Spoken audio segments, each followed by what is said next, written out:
Hello, welcome to my channel. I am Dr. Uma. Today I'll be teaching you how to calculate your safe period and also your fertile window period. First, let me tell you what a safe period is. This is the time in your menstrual cycle when your chances of taking in is very minimal.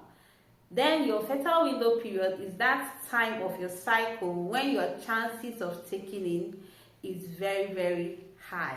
Then how do you know your menstrual cycle length? This is from the first day you saw your menses till the day before the next menses begins. Then you also need to know that there is what is considered a normal menstrual cycle length, and this ranges from 21 days to 35 days of your menstrual cycle. So this is to say you stay for 21 days from the first time you saw your first menses till the next one comes out. Then, or you could stay till 35 days before you see your next menstrual cycle. You also need to know that ovulation is what we'll be using to determine when this fertile period is. And ovulation usually occurs on day 14 of every menstrual cycle. For this video, I'll be teaching you how to calculate your safe period and your fertile period if you have a 28 days menstrual cycle and if you have a 35 days menstrual cycle. I hope you can see it clear enough. So this is 28 days. You subtract 14 from it. Why we are subtracting 14 is because ovulation happens on the 14th day of every menstrual cycle.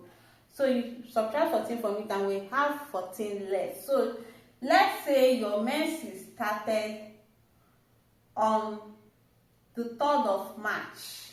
Now we will start counting from this 3rd of March, which is the first day your menses came out. So you count 1, 2, 3, 4, 5, 6, 7, 8, 9, 10, 11, 12, 13, 14. So this is the 14th day for this menstrual cycle. So 16th is the peak of ovulation for this menstrual cycle. However, you cannot be so certain that this is the only day ovulation will occur. So we have to include plus or minus 2 days. So this is the ovulation time for this cycle, the ovulation period for this cycle. You add 2 days in front of the main day and also 2 days behind so that the chances of taking in will be very high. This is for someone who is really trying to conceive. Then there's something that you need to include in this period of ovulation. The fact that you have sexual intercourse that day. Then there's something else you need to know. When you have sexual intercourse, the sperm doesn't go away from the reproductive tract of the woman that same day. It also stays 3 to 5 days. So we have to add the extra 5 days so that for someone who is trying to conceive, if you have sexual intercourse 5 days to this main ovulation period, there is also a high chance that you are going to take in. So this is, we count backwards, 1, 2, 3, 4, 5. So from the 9th of March down to the 18th of March, you can say that this whole time is the fertile window period for someone who has 28 days menstrual cycle length. Then this is to say that this other time and these other days that are not included in this cycle is your safe period.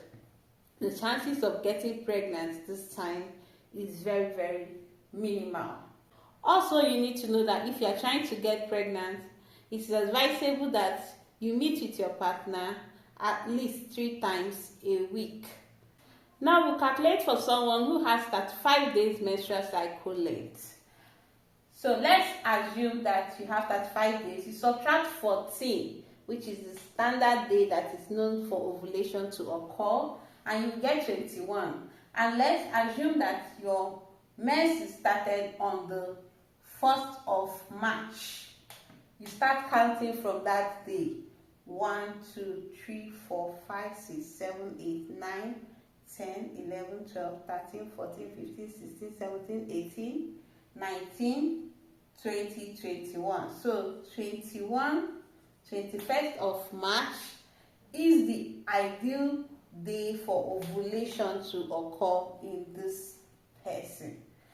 But like I said, we have to include plus or minus 2 days so that the chances of getting pregnant will not miss it out. There will be more room to try. But because the sperm also stays in the body for 3 to 5 days, you have to also include 5 days backwards. So you count 1, 2, 3, 4, 5. So this is now what is known as the fertile window period. From this 14th down to 23rd is the fertile window period. This is when the chances of taking it is very, very high. Then these other signs that are not included are the safe period for someone with this 35 days of menstrual cycle. So I hope this is clear enough. Thank you for watching. If you have any question, you could drop it in the comment section.